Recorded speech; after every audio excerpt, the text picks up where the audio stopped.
The Oilers have some interesting decisions ahead of them, Frank, and they're going to need a goaltender next year. They also need some depth, and they've got three players that have ended up on your trade board. What's going on up in Edmonton?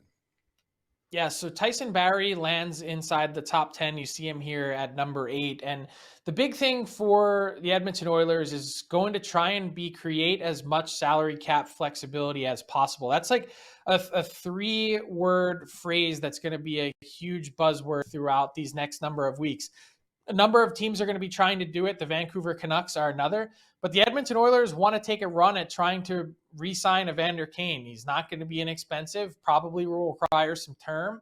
And when you look at the Oilers, I don't think they're down on Tyson Barrie. He came in again this year and contributed, another 40 points on the back end, someone that's a power play facilitator and fits in well.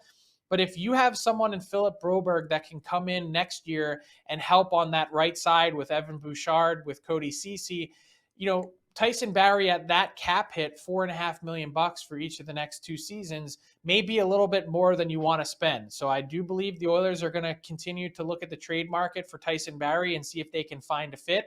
And the other 2 guys that popped up on our board were Jesse Puljujärvi and or Kyler Yamamoto. I think it's a safe bet, Mike, to say that one of those 2 players will not be back with the Oilers next season. Both fan favorites, both guys that are pending restricted free agents and arbitration eligible. We mentioned the cap flexibility and what they may be looking for. I think Warren Foegele is another possibility to be traded. And coincidentally enough, Ethan Bear, who the Oilers traded, is also on our trade targets board from the Carolina Hurricanes.